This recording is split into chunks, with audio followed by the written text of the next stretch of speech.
এই দেখো সোনা, প্লাজো খুলে ফেলেছি, এখন একটু আদর করে লাগিয়ে দাও। আদর করে লাগিয়ে দাও মানে? আমি কিছু লাগাতে পারবো না। আপনি আমাকে যেমন ভাবছেন আমি তেমন না, ওকে? উফ, তুমি যেমনটাই হও না কেন তাতে আমার কোনো সমস্যা নেই, একটু পরে লাগতে বলছি। উফ, এসো না একটু। ম্যাম, আপনি প্লিজ আপনার ঘরে চলে যান। আমার মাথাটা কেমন যেন ঘুরছে। একটু বোঝার চেষ্টা করুন ম্যাম। আমি এত কিছু কেন বুঝতে যাব? তোমাকে আমি যেটা বলছি তুমি সেটা করবে, নাকি তুমি যেটা বলবে আমি সেটা করব? ম্যাম, গতকালও আপনি আমাকে দিয়ে অনেক কিছু করিয়েছেন। বিশ্বাস করুন আমি এসব কিছুই করতে চাইনি। তবু আপনি আমাকে... শাট আপ। এখন যদি আমার কথা মতো কাজ না করো তবে কি কি হবে সেটা তুমি কল্পনাও করতে পারছো না। অধরার ছাড়ি খেয়ে অয়ন চুপসে গেল। অধরা সবসময় অয়নের পেছনেই লেগে থাকে, যদিও অয়ন জানে না যে অধরা কেন তার সাথে এমন করছে। অয়ন অধরাদের বাড়িতে ব্যাচেলর হয়ে ভাড়া থাকেন। অধরা বাড়িওয়ালা আঙ্কেলের মেয়ে। অধরা দেখতে মাশাল্লাহ অসাধারণ সুন্দরী। এত সুন্দরী বিধায় অধরা চাইলে অন্য কারোর সাথেই রিলেশন করতে পারত। তবে অধরা তা না করে সারাটা দিন অয়নের পেছনে লেগে থাকে। অধরা অয়নের মুখের দিকে তাকিয়ে আছে। অয়নকে নীরব দেখে অধরা খানিক রেগে গিয়ে অয়নকে উদ্দেশ্য করে ঝাড়ি দিয়ে বলল, কি হলো, তুমি এখানে বসে আছো কেন? আমি কি বললাম, আমার কথা কি কানে যায় না তোমার? দেখুন মিস, আমি না সত্যি... থাক, হয়েছে। আমার কথা শুনবে না তো? ওকে ফাইন, আমিও দেখি তুমি এই বাড়িতে কি করে থাকো, শোনা আমার। মিস, আপনি আমাকে এমন করে ব্ল্যাকমেল করছেন? আমি আজ অসহায় দেখে আপনি...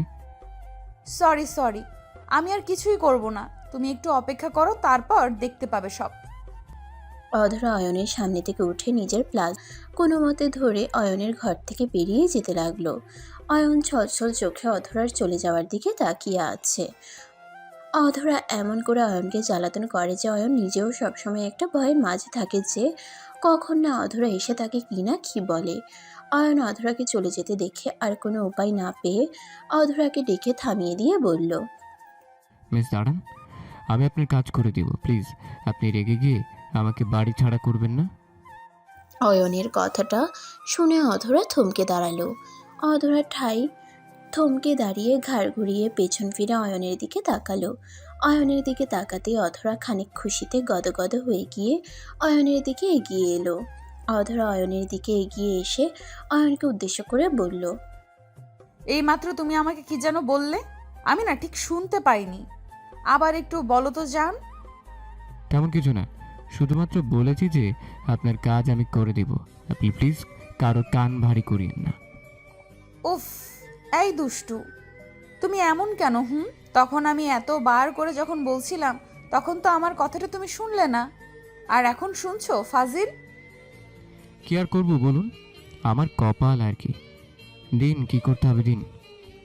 হুম, এখন থেকে আমার কথা মতো চলবে। জানো তো আমার মাথা গরম হয়ে যাওয়া মানে তোমার জন্য সেটা মোটেও ভালো কিছু নিয়ে আসবে না। তার বলতে আপনি যেমন... কিছু কি বললে? কই না তো, আমি আর কি বলবো মিস। আপনি দিন, আমি করে দিচ্ছি। অয়নের কথা মতো অধরা অয়নের দিকে নিজের প্লাজোটা মাঝে ফিতে গুজে দিল। অয়ন অধরার প্লাজোতে ফিতে গুজে দিতেই অধরা অয়নের গালের উপর আলতো করে নিজের ঠোঁট জোড়া বসিয়ে দিয়ে ভালোবাসার পরশ এঁকে দিল অধরার গালে। অয়ন অধরার গালের উপর ভালোবাসার পরশ এঁকে দিয়ে অয়নের রুম থেকে বেরিয়ে গেল। অধরা অয়নের রুম থেকে চলে যেতেই অয়ন একটা দীর্ঘশ্বাস ফেলল।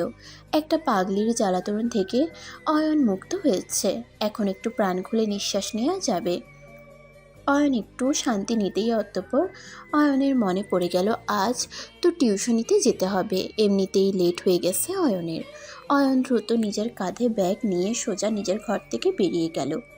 অয়ন টিউশনি করিয়ে যে সামান্য টাকা পায় সেই টাকা দিয়ে অয়ন কোনো মতে নিজের খরচ পরিচালনা করে। অয়নের বাবা মা নেই। অয়ন এতিমখানায় থেকে বড় হয়েছে। বাবা মায়ের ভালোবাসা কেমন হয় সেটা অয়ন জানে না। অয়ন অনেক দেখেছে ছেলে মেয়েরা নিজের বাবা মায়ের আদর খাচ্ছে, ভালোবাসা পাচ্ছে। অয়ন এসব দৃশ্য দূর থেকে দেখেই গেছে সব সময়, তবে কখনো নিজের এসব পাওয়া হয়ে ওঠেনি। অয়ন টিউশনি করিয়ে রাতের দিকে বাড়িতে ফিরল। অয়ন টিউশনি করিয়ে ক্লান্ত হয়ে বাড়িতে ফিরতেই অয়ন দেখতে পেল তার রুমের মধ্যে কেউ একজন বসে আছেন। অয়ন ভালো করে নিজের রুমের দিকে তাকাতেই দেখতে পেল অধরা বসে আছে অয়নের রুমে। অধরাকে অয়ন নিজের রুমে দেখে খানিক চমকে গেল। অধরা এই সময় অয়নের রুমে কি করছে সেটাই অয়ন বুঝে উঠতে পারছে না। অয়নের এমনিতেই ভয় করছে খুব, আজ আবার কি বায়না ধরে বসে আছে অধরা, সেটা নিয়েই চিন্তা হচ্ছে অয়নের। অয়ন নিজের রুমের সামনে খানিক সময় দাঁড়িয়ে থাকার পর সিদ্ধান্ত নিল যা হবার হবে, ভিতরে গিয়ে আগে দেখা উচিত। অয়ন নিজের ভাবনা মতো নিজের রুমের দিকে এগিয়ে গেল। অয়ন নিজের রুমের দিকে এগিয়ে যেতে অধরা অয়নকে দেখতে পেল। অধরা অয়নকে দেখতে পেয়ে বসা থেকে উঠে দাঁড়িয়ে অয়নকে উদ্দেশ্য করে বলল, তুমি এখন এসেছো? আজ এত লেট হলো কেন? ওই সামনেই তো পরীক্ষা, তাই আর কি একটু বেশি সময় দিতে হয়েছে, এই কারণে একটু বেশি লেট হয়ে গেছে। পরীক্ষা তো কি হয়েছে? ওদের পরীক্ষা ওরা জাগবে, বেশি করে পড়বে, তোমাকে কেন এত সময় দিতে হবে? শোনো আমার কথা, তুমি বারবার অন্য কারোর কথা ভেবে নিজের সময় নষ্ট করে ফেলো। আরে আপনি আমাকে নিয়ে এত সিরিয়াস হয়ে যান কেন? আমি না সত্যিই বুঝতে পারি না আপনার এমন সব কথার মানে কি। এইসবের মানেটা কি সেটা কি সত্যি তুমি জানো না? আর সত্যি কি তুমি বোঝো না কিছু? না, আমি এত কিছু বুঝতে পারি না। দেখুন মিস, আপনি যদি আমাকে নিয়ে কিছু ভেবে থাকেন, তবে আমি আপনাকে একটা কথা বলতে চাই। আপনি ভুল স্বপ্ন দেখছেন, এটা কখনো সম্ভব হবে না। সম্ভব হবে না কেন? আমি সত্যিই তোমাকে চাই, আর এতে যখন কোনো পাপ নেই তখন এইটাকে আমি সত্যি করে তবে ছাড়বো। দেখুন মিস, আপনি সবসময় হয়তো আমাকে ফোর্স করেন, আর আমি আপনার ফোর্স করাতে আপনার কথা শুনি। তার মানে এই না যে ভালোবাসার মতো পবিত্র একটা শব্দ নিজের জেদ দ্বারা সম্ভব হবে। অয়নের কথাটা শুনে অধরা চুপসে গেল। অয়ন অধরাকে সরাসরি না হলেও অয়ন অধরার ভালোবাসাকে ফিরিয়ে দিচ্ছে। অয়ন এমন করে কথা বলছে যেন অধরা সব কিছু ঠিক বুঝতে পেরে অয়নের জীবন থেকে নিজেকে দূরে রাখে। অধরা তো সেটা হতে দিবে না। অয়ন অধরার প্রথম ভালোবাসা। ভালোবাসা একটা বিশ্বাস। ভালোবাসার মানে একসাথে থাকা নয়, ভালোবাসার মানে হলো একজন মানুষকে চোখ বন্ধ করে বিশ্বাস করা। আর এই বিশ্বাস সবাই অর্জন করতে পারে না। তাই তো ভালোবাসার প্রত্যাশা হাজার জনে করলেও ভালোবাসা কিন্তু সবার কপালে জুটে না। অধরা একটা দীর্ঘশ্বাস ফেলল। অধরা দীর্ঘশ্বাস ফেলে অয়নের দিকে দৃষ্টিপাত করলো। অয়ন নিজের মাথাটা নিচু করে দাঁড়িয়ে আছে। অয়নকে মাথা নিচু করে দাঁড়িয়ে থাকতে দেখে অধরা অয়নের আরও কাছে এগিয়ে গেল। অধরা অয়নের কাছে এগিয়ে গিয়ে অয়নের শার্টের কলার চেপে ধরল। অধরা অয়নের শার্টের কলার চেপে ধরতেই অয়ন হকচকিয়ে উঠল। অয়ন হকচকিয়ে উঠতেই অধরা অয়নকে উদ্দেশ্য করে বলল, শোনো মিস্টার অয়ন, আমি তোমাকে একটা কথা পরিষ্কার করে বলতে চাই। তুমি যদি আমাকে আপন করে না নাও তবে আমাকে আর কেউ আপন করতে পারবে না। অধরা, আপনি ভুল করছেন। আমার কাছে আপনাকে দেওয়ার মতো কিছুই নেই। আপনি চুপ, আমার কথা এখনো শেষ হয়নি। আমি যদি তোমার আপন না হতে পারি তবে তুমিও কখনো অন্য কাউকে আপন করতে পারবে না, কারণ আমি সেটাও হতে দিব না। ক্লিয়ার? এটা কেমন কথা? আমি তো আপনাকে ভালোবাসি না।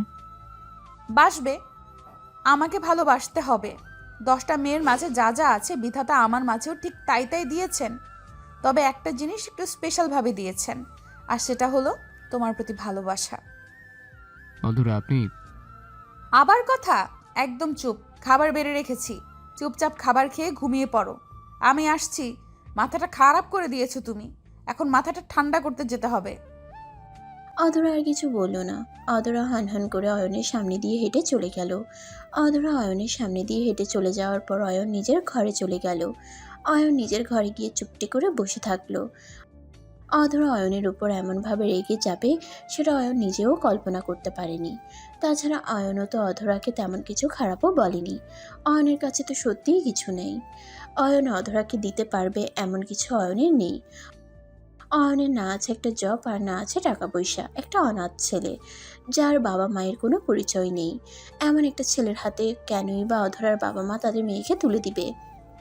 অয়ন অধরাকে এই কথাটাই বোঝাতে চেষ্টা করছে, তবে অধরা যেন এসব কোনো কথাই মানতে পারবে না। অধরার একটাই কথা, আর সেটা হলো অয়নকে তার চাই। অয়ন আর কি করবে? অধরার যা রাগ তাতে করে অয়ন পারবে না অধরার থেকে দূরে থাকতে। তাছাড়া অধরাকে অয়ন নিজেও খুব পছন্দ করে। তবে নিজের মনের কথাটা বলার সৎসাহস অয়নের নেই। অয়ন অধরার বেড়ে রাখা খাবারগুলো খেয়ে নিল। অতঃপর অয়ন ঘুমিয়ে পড়ল। সকালবেলা অয়নের ঘুম ভেঙে গেল অধরার ডাকে। অধরা অয়নের রুমের দরজার সামনে এসে বেশ শব্দ করে অয়নের ঘরের দরজা ধাক্কাচ্ছে। অয়নের ঘুম ভেঙে যেতেই অয়ন হকচকে উঠে দরজাটা খুলে দিতেই অধরা অয়নকে উদ্দেশ্য করে বলে উঠল, এমন করে পড়ে পড়ে ঘুমালে চলবে? চারিদিকে তো চোখও একটু রাখতে হবে। কি হয়েছে মিস? আপনি আজ সকাল সকাল আমাকে এমন করে ডাকছেন কেন? ডাকবো না কেন? আমি না একটা কথা কিছুতেই বুঝতে পারি না যে তুমি আসলে এমন কেন। হ্যাঁ, কি করেছি সেটা তো বলবেন। এই যে সরকারি চাকরির জন্য আবেদন তো করেছো, অথচ সেই কাগজপত্র রিসিভ করতে ভুলে গেছো। এই দেখো তোমার জন্য চিঠি এসেছে। অধরার কথাটা শুনে অয়নের চোখ থেকে খুশির জল গড়িয়ে পড়ল। আর নিজের কানকেও বিশ্বাস করতে পারছে না। অয়নের এতটা বছরের স্বপ্ন ছিল এই চাকরি, আর সেই স্বপ্নটা এখন পূর্ণ হচ্ছে। অয়ন খুশিতে পাগল হয়ে যাওয়ার অবস্থা হয়েছে। অধরা অয়নের চোখের কোণে নোনা জল দেখে অয়নকে বলল, এই পাগল, কি হয়েছে? কান্না করছো কেন? আজ তো তোমার কান্না করার কথা নয়। আজ হলো মহা খুশির দিন। এই দিনে কান্না না করে মিষ্টি মুখ করাও। অয়ন অধরার কথাটা শুনে কোনো কথা বলল না। দুম করে অধরাকে জড়িয়ে ধরল। অয়ন অধরাকে দুম করে জড়িয়ে ধরতেই অধরা ভীষণ রকমের চমকে উঠল। অধরা যেন এসব কিছুর জন্য মোটেও প্রস্তুত ছিল না, তাছাড়া প্রস্তুত থাকারও কথা নয়। অয়ন কখনো অধরাকে জড়িয়ে ধরবে বা ধরতে পারে এমন প্রত্যাশা অধরার কখনো ছিল না অয়নের থেকে, কিন্তু আজ সেই অয়ন অধরাকে জড়িয়ে ধরেছে। অয়ন অধরাকে সকলের সামনে জড়িয়ে ধরতেই অধরা অয়নের পিঠের উপর আলতো করে নিজের হাতটা রেখে অয়নকে সাহস দিতে লাগলো। অধরা অয়নকে উদ্দেশ্য করে বলল, সব সময় আমি আছি তোমার পাশে। বিধাতা নিজে তোমাকে তোমার লক্ষ্যের দিকে এগিয়ে নিয়ে যাবে। শুধুমাত্র নিজের উপর বিশ্বাস রাখো। আমি এতটা দিন বেকার ছিলাম, কতটা কষ্ট করেছি আমি শুধুমাত্র আজকের এই দিনটাকে দেখার জন্য। অথচ আপনি জানেন না আজ আমার কতটা খুশি হয়েছি। আমি সব জানি, আর তোমার উপর আমার এমনিতেও অনেকটা বিশ্বাস ছিল। আমি জানতাম তুমি পারবেই পারবে। ধন্যবাদ। আমার উপর এখন অবধি কেউ এতটা বিশ্বাস রাখেনি কখনো। এই প্রথম তুমি আমার উপর বিশ্বাস রেখেছ। ধন্যবাদ তোমাকে। অয়নের মুখ থেকে ধন্যবাদের কথাটা শোনার পর অধরা খানিক চটে গেল। অধরা তো অয়নের পাশে এই সামান্য ধন্যবাদ পাওয়ার জন্য থাকেনি, বরং সুখে দুঃখে সবসময় অয়নের পাশে থাকার জন্য অধরা অয়নকে সাপোর্ট করে গেছে। আর সেই অয়ন কিনা অধরাকে সামান্য ধন্যবাদ দিয়ে কেটে পড়তে চাইছে। অধরা অয়নকে নিজের থেকে সরিয়ে দিল। অধরা অয়নকে নিজের কাছ থেকে সরিয়ে দিতেই অয়ন অধরাকে কৌতূহলী কণ্ঠে জিজ্ঞেস করলো, কি হলো, সরে গেলেন যে? আমাকে ধন্যবাদ দিয়ে কি ভেবেছো আমি তোমাকে নিজের বুকের সাথে আগলে নেব? অসম্ভব। আমি তোমার পাশে সারা জীবন থাকতে চাই। যদি আমাকে রাখতে চাও তবে বুকে টেনে নাও, আর নয়তো আসছি। পাগলি একটা। এসো এইদিকে। অয়ন অধরাকে নিজের বুকে টেনে নিল। ভালোবাসা সত্যি অদ্ভুত, কখন কার জীবনে কাকে নিয়ে আসবে বলা মুশকিল। যে অধরাকে অয়ন একটা এতিম ঘরের ছেলে কখনো চিনতো না, আজ সে অয়ন অধরাকে ছাড়া বিকল্প কিছু চিন্তা করতে পারছে না। ভালোবাসা তো একটাই কে বলে। অয়ন আর অধরার জন্য সবাই দোয়া করবেন, তারা যেন সবসময় এমন করেই ভালোবাসে নিজেদেরকে বন্দি করে রাখতে পারে। বন্ধুরা, ভিডিওটি কেমন লাগলো তা অবশ্যই আমাকে কমেন্ট করে জানাতে ভুলবেন না। পেজ থেকে দেখে থাকলে অবশ্যই পেজটিকে ফলো করে দিবেন, আর চ্যানেল থেকে দেখে থাকলে অবশ্যই চ্যানেলটিকে সাবস্ক্রাইব করে পাশে থাকা বেল আইকনটা বাজিয়ে দিবেন। আর নিত্য নতুন এমন সুন্দর সুন্দর ভালোবাসার গল্প পেতে voice of Priyanka Facebook page এবং প্রিয়াঙ্কাস ক্রিয়েশন ইউটিউব চ্যানেলের পাশেই থাকবেন। ধন্যবাদ সবাইকে। দেখা হচ্ছে আগামীকাল নতুন কোনো গল্প নিয়ে। ততক্ষণ পর্যন্ত সবাই ভালো থাকবেন, সুস্থ থাকবেন, আর আমাকে সবাই অনেক বেশি দোয়া এবং ভালোবাসা দিবেন। আল্লাহ হাফেজ।